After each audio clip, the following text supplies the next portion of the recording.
listening to truly authentically listening and being their authentic self is when we step into the role of truth telling. And I dedicate a chapter of my book to this because in your life, and especially in your career, it's important to have mentors, people who are there for you, much like this individual is trying to do, tap into you for your knowledge. But where we move from just transferring knowledge to really investing in the individual is when we allow ourselves to be truth tellers. And that's the gift that you gave this individual, is truth telling.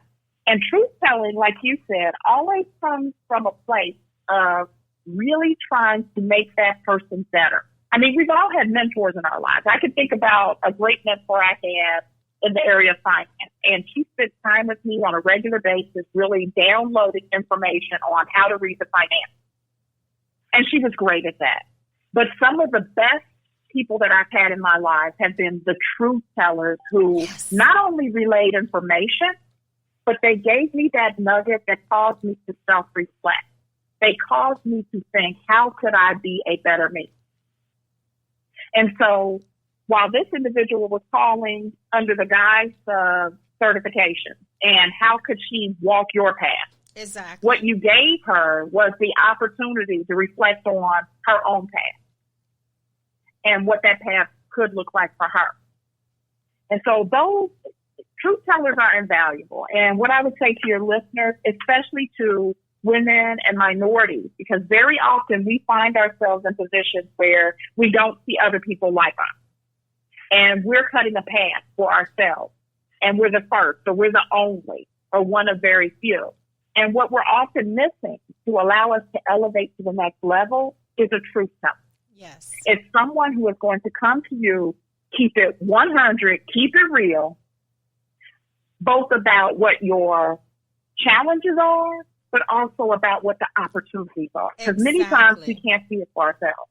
Exactly. Exactly. What we are trying to say today is that if you're on your journey and you see that you may be stuck or you may become stagnant, or you just really just know that there's something there for you, but you just can't get that breakthrough. Don't try to kind of break through. Just be 100% about I'm stagnant. What do I do next? Mm-hmm. Because people will pour more into you if you come that way rather than to be able to feel like, I'm going to get this information out of this individual and I know how I'm going to do it. I'm going to start the story off this way and I'm going to go this way and take them that way. Mm-hmm. And by the time I get through them, I'm getting everything I need. Why not? Don't you know that this person already knows that's what you're doing? They already know. Right. And so you can't, I don't like to cuss, but you can't tell me that it's raining and you're pouring piss on top of my head. That's not the way that you coach or you get information. That's not how you do it. You do it with people by being truthful, being honest, sitting down, creating a sister circle. I don't care what it takes. You know what I'm saying? A sister circle in coaching. You become true about it. And I don't care. A lot of people go out and buy all these coaching courses and stuff like that, but you still have to find a way for those coaching courses to resonate to who you are and for you to bring it across in a way that that whoever you're coaching has value and they get value. And I know that's what you give, Tracey. You give value. And anyone listen to the both of us right now know that we're passionate about what we're doing. Because if we weren't, we wouldn't be here. If you weren't, you wouldn't have written this book about wild hair. If about you in the wild, it's not just the book. It's about what you went through, and you're willing to share what you went through. You're willing to be transparent about what you went through to get you from A to B to C. And not only that, you're still on the journey, right? Right. Yeah, that's a great point because there's a couple things. One is what you're talking about in this interaction, too, is that foundational principle that I mentioned about self-honesty. That's right. And when people don't come into a coaching relationship or a mentoring relationship with self-honesty, then we're building on a foundation of lies, really. Exactly. And it's going to collapse. It's going to collapse. You really have to know yourself, be honest with yourself, and come into those opportunities of learning from a place of this is what I bring to the table and this is what I want to absorb from others. And when you bring that truth and self-honesty, then others are willing to pour into you.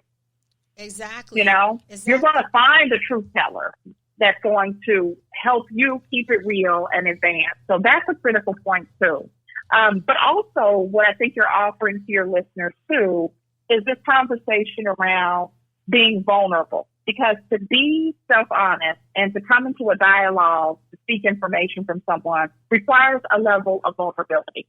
Yes. To be willing to say, I don't know, or I'm not the best at this, or I've had some bumps along the way, and I'm here to absorb and take in and learn and grow and develop. That vulnerability piece is extremely powerful. It is. And I want to share a story with your listeners about this because, I grew up in a family that on the outside probably looked like a very traditional, cohesive, happy family. My mom and dad were together until their death. I have 2 younger brothers. We had a great home. I went to private school. Life on the outside looked great. But what people didn't realize on the inside is both my parents were alcoholics. And at any given moment in time, they struggled with raising a family of 3 children. They struggled with keeping their marriage together. And my father would often tell us when he was drunk and in a rage that what happened to have to save him. So I grew up in an environment where to allow people to know who I really was forbidden in many ways.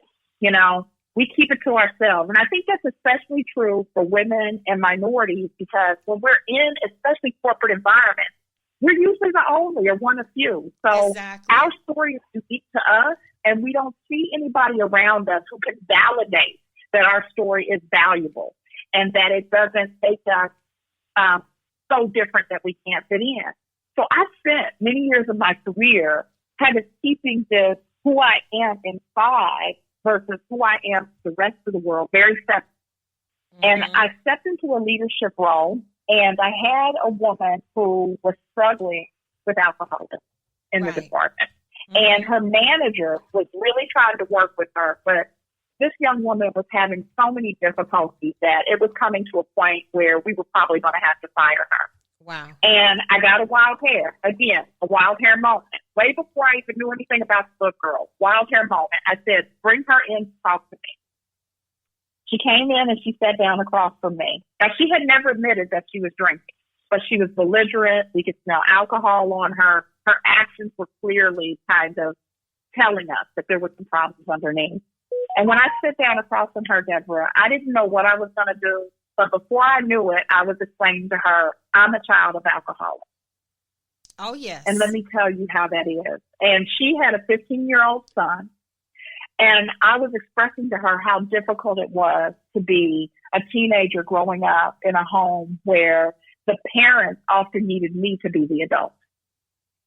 And somehow I reached her. She began to cry. She was in disbelief.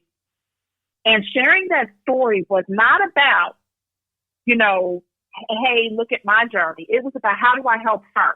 Exactly. How do I connect with her on a level that helps her to see the challenges she's facing can be resolved and she can move forward? So, the long and short of that is we did get help for this wonderful employee and she turned out to be great going forward. But what I felt from releasing that, mm-hmm. from being true to myself, was extremely powerful because now I was walking fully in my truth. Exactly. And now I wasn't cutting off a part of myself that I had deemed inaccessible. Mm-hmm. I was cutting off a wealth of experiences, knowledge, pain, things that I could pass forward to other women and men alike to help them be better in their journey. Exactly. And so by doing that, I realized, whoa, I have so much to draw upon to help people be their best self. You have a gift. And so that's extremely powerful. That right there. It's like being able to, when, all of us have a story. All of us have a story that makes us who we are. And you must tell it. And you have to tell the story. I mean, I've been, I'm going to give the audience a little bit. I never really share a lot about me. And I think what you just shared was so beautiful. It was so authentic and it was real and it's authentically you. And when a person can be, when we sit down and coach, don't think we don't know that you may have gone through something. You haven't had the breakthrough yet because we've been through something ourselves. A lot right. of coaches have been through hell and back. So we can really resonate with you. If I tell people my story, they wouldn't even believe it in the first place. They think it was a movie. I'm trying to tell you. And so to find out one day, one day a person opens a door and you're looking at yourself. And to find out that you were born a twin and never told about that you had a twin. And you open up the door and you look at this person and you almost have a mental meltdown, but you're trying to compose yourself and have it together.